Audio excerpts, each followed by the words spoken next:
So I was out and about checking out the art scene, ready to come back and tell you about all the cool events going on. A lot of poetry to look forward to this month, which leads me to introduce our lovely guest today, Albuquerque native Andrea Serrano, who has been writing and performing poetry since 1994, and she's published in a collection of reviews and books, including the BSP Anthology of Chicana Literature. And she's performed across the nation, all the way from New York City to San Francisco, and was part of the Libro Traficante caravan reading that passed through Albuquerque last year. And it's always a pleasure to hear Andrea's poetry, and I'm glad that she's able to share it with us today on the show. Fantastic. Which we'll get to at the end. And her poetry always hits close to home to me, and she credits her family, culture, and growing up Chicana in Albuquerque with influencing her writing. And as if she couldn't get any cooler, she's part of the band Cultura Fuerte, which is a local favorite. You guys have to check them out. In fact, we should have him on the show sometime. That'd be really cool. Wow, we can make that happen. Yeah. Hey, that's quite a resume. Very good. So poetry since the mid-90s. Yes. Yeah, I started writing in high school and was lucky enough to just be around people who gave me a chance to start performing and really sort of helped form that for me, and also sheltered me a little bit and helped me really become a performer as well as a writer, and that's sort of something I've just carried with me throughout. So you kind of get your inspiration like from family, your culture? I think inspiration comes from lots of different places, definitely. Growing up in a big New Mexican family here in Albuquerque, I think that there's a lot of experience to draw on with that, but then there's also the experience of being Chicana, being a woman of color. There's definitely a political twist to the way I write, but there's also, a lot of truth-telling in poetry, and I think that's what's so powerful about it, is that it's accessible to lots of different people. Yeah. Now you're going to be performing this Thursday. I actually host a venue called Speak Poet, Voz, Palabra y Sonido, and so we'll have every month, the second Thursday of the month, we are down at 500 Copper, so, downtown in a building called Copper Square, and so our features this month are Akashua Akoto and Richard Vargas and a special guest, Virginia Hampton, and we also do what's called the world infamous Mic-less open mic. And so it's been really exciting because there's definitely seasoned poets who have performed with us, Kathy Arellano, Rich Boucher, Manuel Gonzalez, but then we also have a lot of new up-and-coming poets that sort of funnel through Speak Poet, and sometimes people come, every month, and then they drop off for a while, and they come right back, and that's what's been so exciting, and we're celebrating our 2-year anniversary tomorrow. So. Oh, wow. So it's held every month? It's held every month, the second Thursday of the month, at Copper Square, and it's an interesting building because it's an office building, but there's a neat sort of atrium, and Jazz Cuffey, who's another poet who's joined us, has also, she said that it felt like we were breaking into an office building and doing rogue poetry, and so that was pretty cool to hear it that way. The contradiction is pretty remarkable. It is. Now, are you going to do some poetry for us this morning? Yeah, I brought one to share this morning. We're going to do it right here. I guess this is it, sure. huh? Okay. Let's do it. I want to hear you. Okay, thank you. This poem's called Rio Grande Boulevard.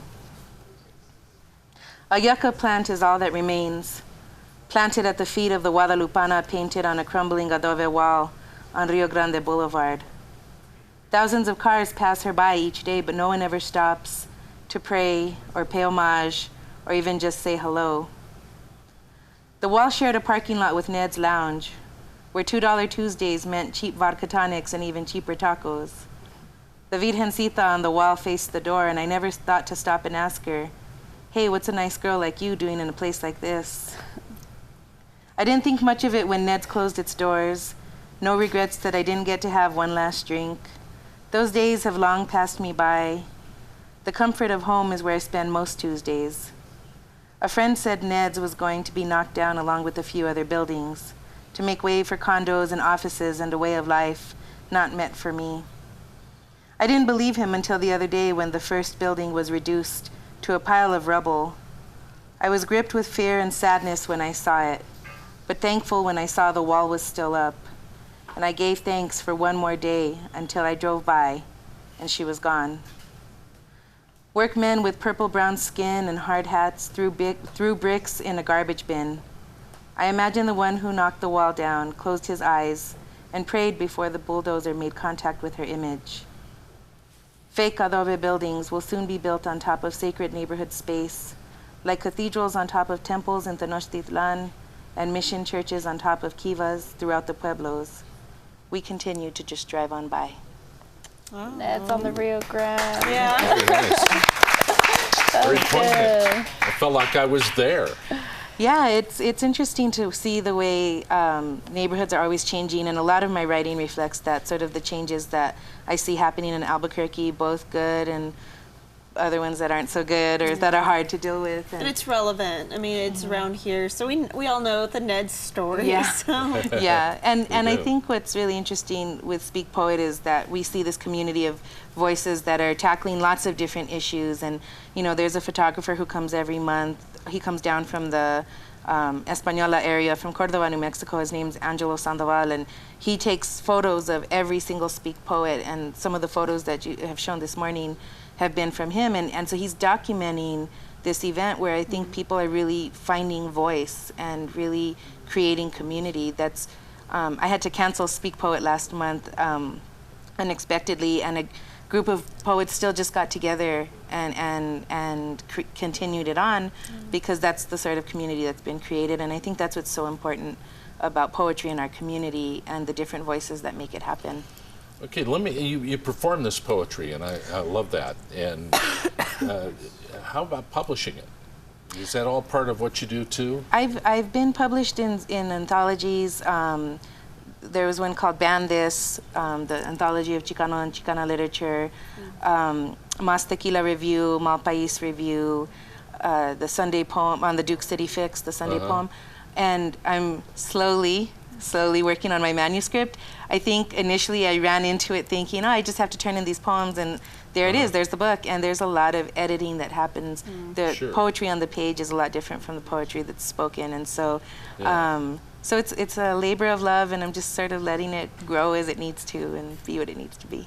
Right. So this event, it's not open just for poets and like big names. I mean, if I want to go in and Get on the mic. It's definitely, it's open to everyone, and there's just as many people in the audience who are there listening and supporting because they love poetry as there are people who are reading and performing the poetry. And I think that's what's really exciting about it, is that there's that support from family, from friends. You know, there's the support of my family and friends who make Speak Poet happen. It definitely isn't a one-woman show. There's lots of components that make Speak Poet happen every month, even just with people passing the word. So, How'd you get the name? oh, I was doing open mic at the Nuyorican Poets Cafe in New York, and I got up and began to explain my poem, and the host, it was already midnight, and the host interrupted me, and he just was like, just get on with it. He said, speak, poet.